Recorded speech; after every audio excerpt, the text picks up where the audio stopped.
बे जाबाय जोंनि गामिनि खोलाहा थानाय मोनसे फैलाव गुवार फोथार, आबाद मावग्रा फोथार। बेवहाय जोंनि गामिनि जि गारजा होनायनि बायदिसिना बावथाय मुवा बा बोरमा हेंगारनाय बा फारौ उराय होनाय बेखौ जोंनि खोलाहा गामिनि फोथाराव गारफैनाय जायो। दा बेयाव मासे फारौआ रांख्रेबनानै थैनानै दङ आरो मासे फारौआ गोथाङैनो दोङो। बेखौ नोंथांमोननो आं खोन्थिगोन, नोंथांमोना भिडिअखौ अननानै जोबजासिम नायलां। माबायदि दाय गैयै माने जिब जुनारफोरखौ उरायहोनायनि मुङाव फिसा फिसा जुनारफोरखौ माने हेगारनानै होयो, नाथाय अना खाना बेसेराफोरा आदार मोनजायैनि बा दै अखाखौ सहायनो हायैनि बेयावनो रांख्रेबनानै थैनानै थायो। नोंथांमोना नायलांबाय था जोबजासिम।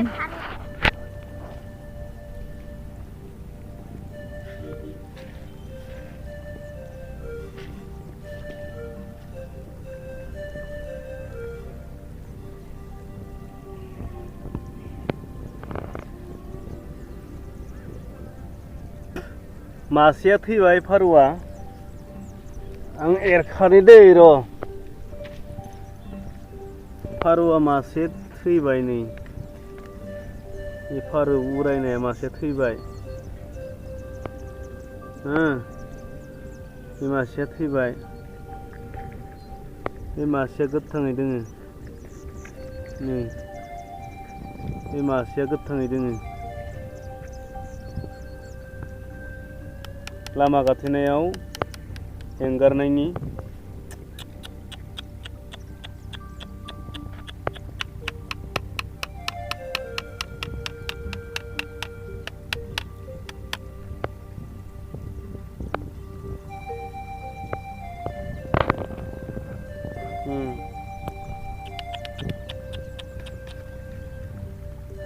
इयावनो जिरायबो थायो। अखा हाबोला दाख्लै थांनाय सनिबारै गाथेनायमोन इयो, दिनै बुधबार जालांबाय।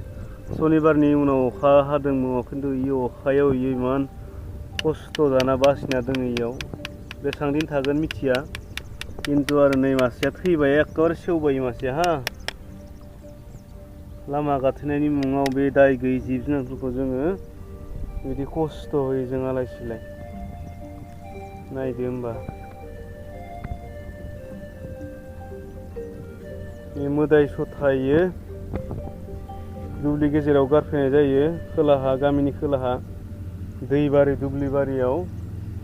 नै नाय माबायदि आलाय सिलाय।